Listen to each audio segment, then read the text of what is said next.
कोकण पदवीधरमध्ये भाजपचे डावखरे एकतर्फी विजयानंतर ठाण्यात जल्लोष. कोकण पदवीधर मतदारसंघात भाजपासह महायुतीचे उमेदवार ॲडव्होकेट निरंजन वसंत डावखरे यांनी हॅट्रिकसह दणदणीत विजय मिळवून काँग्रेसचे उमेदवार रमेश कीर यांचा पराभव केल्यानंतर ठाण्यात जल्लोष करण्यात आला. पहिल्या फेरीपासून विक्रमी मताधिक्याने आघाडी घेत एकतर्फी विजय मिळवल्याने सोमवारी सायंकाळी डावखरे यांच्या ठाण्यातील निवासस्थानी भाजपच्या कार्यकर्त्यांनी निरंजन डावखरे यांना उचलून घेत जल्लोष साजरा केला. याप्रसंगी आमदार संजय केळकर, माजी नगरसेवक सुनील जोशी, मृणाल पेंडसे, परिवहन सदस्य विकास पाटील आदी अनेक पदाधिकारी व कार्यकर्ते उपस्थित होते.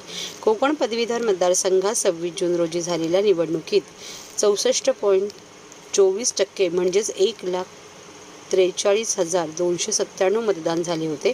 या निवडणुकीत 13 उमेदवार असले तरी मुख्य लढत भाजपाचे विद्यमान आमदार निरंजन डावखरे व काँग्रेसचे उमेदवार रमेश कीर यांच्यात होती. आमदार डावखरे यांना भाजपाबरोबरच महायुतीतील शिवसेना, राष्ट्रवादी काँग्रेस, शिवसेना, मनसे, भारतीय रिपब्लिकन पक्ष, आठवले यांच्यासह महायुतीतील घटक पक्षांनी पाठिंबा दिला होता. मनसेचे अभिजित पानसे यांची उमेदवारी मागे घेऊन डावखरेंना पाठिंबा दिला होता. त्यानुसार सोमवारी झालेल्या मतमोजणीत डावखरे यांनी सहजपणे विजय मिळवला. या निवडणुकीत 51% मतांचा कोटा विजयासाठी आवश्यक होता. त्यानुसार सुरू झालेल्या मतमोजणीच्या पहिल्या फेरीपासूनच डावखरे यांनी विक्रमी मतांची आघाडी घेतल्याने विजय पक्का झाला होता. याबाबतची वार्ता सायंकाळी ठाण्यात कळता भाजपाच्या कार्यकर्त्यांनी डावखरे यांना उचलून घेत जल्लोष साजरा केला. यावेळी कार्यकर्त्यांनी विजयाच्या घोषणा दिल्या. केलेल्या कामाची पोचपावती दिलेली आहे. मी सगळ्या पदवीधर मतदारांचं अभिनंदन करतो, त्यांना धन्यवाद देतो की त्यांनी आमच्यावर पुन्हा एकदा विश्वास टाकला आणि कुठलाही नॅरेटिव्ह जो आहे तो या कोकण मतदारसंघामध्ये कोणाचाच चालला नाही आणि पहिल्या फेरीमध्ये निवडून आले. कार्यकर्त्याची मेहनत, निरंजन डावखरेंचं गेल्या 6 वर्षामधलं काम आणि पदवीधर मतदारांचं सहकार्य आणि आशीर्वाद याच्यामुळे हा दैदिप्यमान विजय या ठिकाणी आम्हाला अनेक म्हणजे जवळजवळ सर्व शिक्षक संघटनांनी आम्हाला पाठिंबा दिला होता. शिक्षक परिषद असेल, प्राथमिक शिक्षक परिषद असेल, सर्व जिल्ह्यातल्या त्यांनी पाठिंबा देत असताना पत्र पण दिली होती आणि निश्चितपणे शिक्षकांच्या ज्या मागण्या आहेत त्या देखील पुढच्या काळामध्ये योग्य पद्धतीने, कारण की त्यांच्या काही मागण्या ज्या प्रलंबित आहेत आणि शासन त्याच्याशी सहमत आहे आणि त्या मागण्या देखील पूर्ण केल्या जाणार. मात्र काही ठिकाणी मुंबईच्या जागेला देखील अपयश आलेलं आहे, त्याचा विचार करता येईल. अनेक वेळेला नोंदणीमध्ये देखील आपल्याला कमी पडतो आणि त्यामुळे देखील अपयश मिळतं. परंतु या सगळ्या भागामध्ये शिक्षक मतदारसंघामध्ये भाजपचा आहे आणि पदवीधर मतदारसंघामध्ये देखील भारतीय जनता पार्टीच्या या दोन्ही मतदारसंघात कोकणने आघाडी घेतली. सर्व नागरिकांना आवाहन करण्यात येत आहे की सध्या डासांमार्फत पसरणाऱ्या डेंग्यू या आजाराचा प्रसार रोखण्यासाठी प्रत्येकाने पुढील प्रमाणे कार्यवाही करावी. डेंग्यू आजार एडिस इजिप्ती हा डास चावल्याने होतो. या डासांची पैदास साचलेल्या किंवा साचवलेल्या स्वच्छ पाण्यामध्ये होते. 8 दिवसांपेक्षा जास्त दिवस पाणी उघडे व साचून राहिल्यास त्यात डास अंडी घालतात.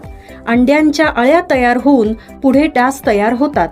यासाठी आपल्या घरातील पाणी साठे, उदाहरणार्थ बॅरल्स, पिंपे, टाक्या, हौद, रांजणे इत्यादी दर आठवड्याला रिकामे करून घासून पुसून कोरडे करून पुन्हा भरावे. 1 दिवस कोरडा दिवस म्हणून पाळावा. पाणी साठ्यांना घट्ट झाकणे बसवावीत किंवा जुनी साडी, चादर, धोतर यांनी बांधून झाकून ठेवावीत, म्हणजे डास त्यात जाऊन अंडी घालणार नाहीत. घराच्या गच्चीवर, आजूबाजूला, अंगणात कोठेही पाणी साचू देऊ नये. भंगार सामान उघड्यावर टाकू नये, उदाहरणार्थ टायर्स, प्लास्टिक सामान, कुंड्या, टाकाऊ वस्तू इत्यादी. अशा सामानात पावसाचे पाणी साठून त्यात डेंग्यूच्या डासांची पैदास होते. घरातील कूलर्स, फ्रीजच्या पाठीमागील ट्रे हे देखील वेळोवेळी कोरडे करावेत. लक्षात ठेवा, नुसत्या फवारणीने डास घनता कमी होत नाही, तर त्यासाठी डास पैदास ठिकाणे नष्ट करणे ही आपल्या सर्वांची जबाबदारी आहे. कोणताही ताप अंगावर न काढता जवळच्या शासकीय रुग्णालयात मोफत औषधोपचार घ्या. अशा प्रकारे नागरिकांनी सहकार्य केल्यास डेंग्यूचा प्रसार रोखणे सहज शक्य आहे.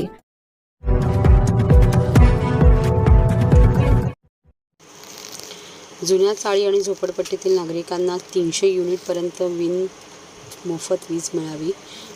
जिल्हा प्रमुख केदार दिघे यांच्या नेतृत्वात आंदोलन, दखल न घेतल्यास तीव्र आंदोलनाचा इशारा. ठाणे शहरातील जुन्या चाळी आणि झोपडपट्टीत राहणाऱ्या सर्वसामान्य जनतेला दिल्ली सरकारच्या प्रमाणे 300 युनिटपर्यंत वीज मोफत द्यावी. त्यासाठी शिवसेना उद्धव बाळासाहेब ठाकरे पक्षाचे ठाणे जिल्हा प्रमुख केदार दिघे यांच्या नेतृत्वात आंदोलन करून महाराष्ट्र विद्युत मंडळाचे अधीक्षक अभियंता श्री युवराज मेश्राम यांना निवेदन देण्यात आले. शिवसेना पक्षप्रमुख उद्धव ठाकरे यांच्या आदेशानुसार हे आंदोलन करण्यात आले. सध्याच्या परिस्थितीत वीज दरवाढीमुळे नागरिकांवर आर्थिक ताण येत आहे. जुन्या चाळी आणि झोपडपट्टीत राहणाऱ्या नागरिकांची आर्थिक परिस्थिती बेताची असते. अशा परिस्थितीत वीज दरवाढ जास्त असल्यामुळे आर्थिक भार वाढला असल्याचे या निवेदनात म्हटले आहे. वीज दरवाढ जास्त असल्याने लोकांच्या जीवनशैलीवर विपरीत परिणाम होत आहे.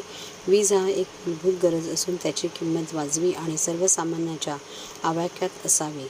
त्यामुळे ठाणे शहरातील जुन्या चाळी, गावठाण आणि झोपडपट्टी परिसरात राहणाऱ्या सर्वसामान्य जनतेसाठी दिल्ली सरकारच्या धर्तीवर 300 युनिटपर्यंत वीज मोफत द्यावी. या मागणीचा विचार न केल्यास तीव्र आंदोलन करण्याचा इशारा केदार दिघे यांनी दिला आहे. या प्रसंगी उपजिल्हा प्रमुख संजय घाडीगावकर, जिल्हा संघातिका समिधा मोहिते, जिल्हा संघटिका आकांक्षा राणे, शहर प्रमुख प्रदीप शिंदे, शहर संघटिका प्रमिला भांगे, उपशहर संघटिका मंजिरी ढमाले, उपशहर संघटिका विद्या कदम, उपशहर प्रमुख सचिन चव्हाण यांच्यासह सर्व विभाग प्रमुख, उपविभाग प्रमुख, शाखा प्रमुख, महिला आघाडी तसेच समस्त शिवसैनिक उपस्थित होते. बघाल की शिवसेना उद्धव बाळासाहेब ठाकरे या पक्षाकडनं पक्षप्रमुख उद्धव साहेबांनी गोरगरीब जनतेला कुठेतरी ह्या सगळ्या महागाईमधनं कुठेतरी सवलत मिळावी, कुठेतरी त्यांच्या संसाराला हातभार लागावा.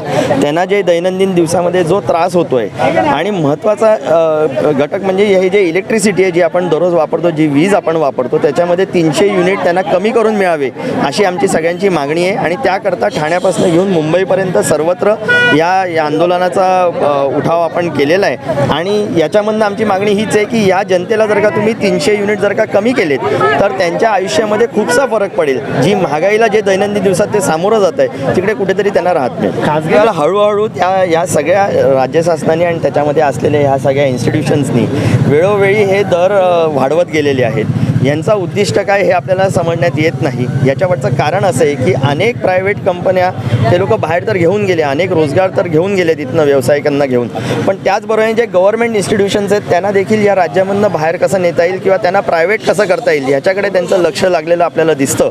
आणि हे अत्यंत दुर्दैव आहे. महाराष्ट्राची जनता जर का या आगीमध्ये दररोज होरपळत असेल तर कुठेतरी त्यांना इकडे आयुष्यामध्ये कुठेतरी सुख मिळावं या अनुषंगाने हे आंदोलन चालतं. आंदोलन तीव्र होणार जर का पक्षाकडनं हा आदेश आला आहे. पक्षप्रमुखांनी सांगितलं आहे. आपण बघत असाल की नुसतं या ठाण्यामध्येच नव्हे तर ह्या मुंबईभर सगळीकडे हे आंदोलन चाललेलं आहे. मला खात्री आहे जी सरकार म्हणते की आम्ही सर्वसामान्यांचं सरकार आहोत, वेळोवेळी ते लोक सर्वसामान्यांसाठी नवीन नवीन योजना आणतात.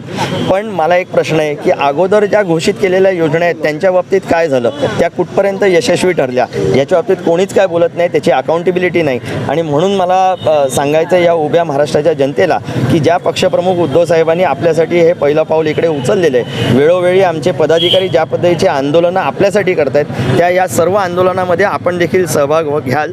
आणि त्या अनुषंगाने येणाऱ्या पुढच्या काळामध्ये हे 300 युनिट झोपडपट्टीवासी असतील, जुन्या चाळी असतील, गावठाण असतील यांच्यासाठी कमी नाही केलं तर हे आंदोलन तीव्र होईल. म्हणायचं आहे की सरकार कुठे काय आहे हे सर्वसामान्य जनतेला माहिती आहे. जवळपास 100हून अधिक सीट अशा गेल्यात या लोकसभेमध्ये जे 500 किंवा 1000च्या मताने गेलेल्या आहेत. अनेक दिग्गज नेत्यांना त्याचा पराभवाचा सामना करता करता ते वाचलेले आहेत. येणाऱ्या पुढच्या काळामध्ये विधानसभेवरती नक्कीच हा भगवा फडकेल. महाविकास आघाडीचं सरकार नक्कीच असेल.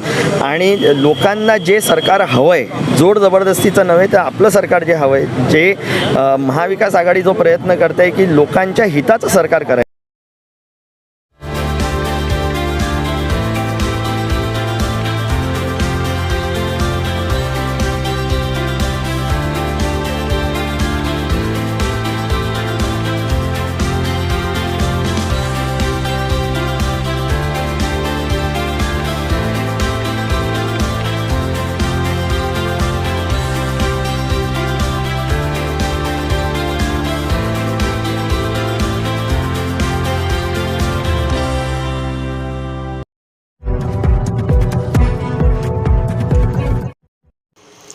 व रस्त्यात सापडलेला मोबाईल विद्यार्थ्यांनी पोलिसांकडे केला सुपूर्द.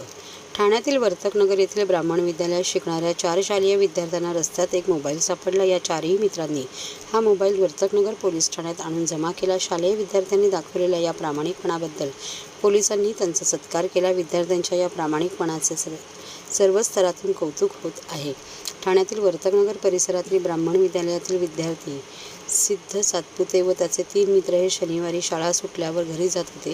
त्यावेळी त्यांना एक मोबाईल रस्त्यात पडलेला आढळून आला. 4ही मित्रांनी तो मोबाईल प्रामाणिकपणे वर्तकनगर पोलीस स्टेशनमध्ये आणून जमा केला. शालेय विद्यार्थ्यांनी दाखवलेल्या प्रामाणिकपणाबद्दल वर्तकनगर पोलीस स्टेशनच्या महिला पोलीस उपनिरीक्षक सृष्टी शिंदे व महिला पोलीस हवालदार यशोदा घोडे यांनी त्यांचे अभिनंदन करून त्यांना शाबासकी दिली. त्यानंतर घोडे यांनी मोबाईलच्या मालकाचा शोध घेत त्यांना हा मोबाईल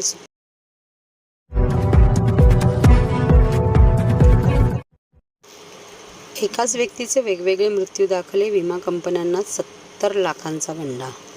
एकाच व्यक्तीचे 2 वेगवेगळे मृत्यू दाखले तयार करून विमा कंपनीची फसवणूक करत मीरा भाईंदरमध्ये 70 लाखांचा गंडा घातल्याचे समोर आले आहे. या प्रकरणी भाईंदर पोलीस ठाण्यात गुन्हा दाखल करण्यात आला आहे. यात अद्याप एकालाही अटक करण्यात आलेली नसून 4 जणांचा शोध सुरू आहे. आरोपींमध्ये 1 डॉक्टरांचाही समावेश आहे. भाईंदर पश्चिमेला राहणाऱ्या एका कुटुंबाने डॉक्टरांच्या मदतीने विविध इन्शुरन्स कंपन्यांची बनावट कागदपत्रे बनवून 69,60,000ची फसवणूक केल्याचा प्रकार उघडकीस आला आहे. या प्रकरणी 4 जणांवर भाईंदर पोलीस ठाण्यात गुन्हा दाखल करण्यात आला. भाईंदर पश्चिमेच्या प्रभातनगर राईरा गाव येथे राहणाऱ्या कांचन उर्फ पवित्रा रोहित पै धनराज पै आणि डॉक्टर आशुतोष यादव यांनी मिळून बनावट कागदपत्रे तयार केली. आरोपी त्या कागदपत्रांच्या आधारे इन्शुरन्स कंपन्यांकडून क्लेम मिळवायचे, टर्म इन्शुरन्स काढायचे आणि त्यानंतर मयत दाखवून त्यांचे बनावट कागदपत्र बनवून इन्शुरन्स कंपनीला सादर करायचे. आरोपींनी अशा प्रकारे 6 कंपन्यांचे इन्शुरन्स काढले होते. त्यातील 4 इन्शुरन्स कंपन्यांचा क्लेम देखील मिळवला. इन्शुरन्स क्लेम मिळाल्यानंतर ते घर सोडून दुसरीकडे राहायला जायचे. तेथे राहायला गेल्यानंतर त्या पत्त्यावर पुन्हा त्याच व्यक्तीचा टर्म इन्शुरन्स काढायचे. अशा प्रकारे आरोपींनी ICICI bank company, max life company, भारतीय एक्सा फ्युचर जनरल, HDFC इन्शुरन्स अशा 6 इन्शुरन्स कंपन्यांच्या पॉलिस्या काढल्या होत्या. त्यातील 4 कंपन्यांकडून 1,10,58,750 रुपयांचा क्लेम केल्यानंतर त्या रकमेपैकी 69,60,000 रुपयांच्या क्लेमची रक्कम मिळवली. या प्रकारे 4 जणांवर भाईंदर पोलीस ठाण्यात गुन्हा दाखल करण्यात आला आहे. अजून एकालाही अटक करण्यात आली नसून 4घांचाही शोध सुरू आहे.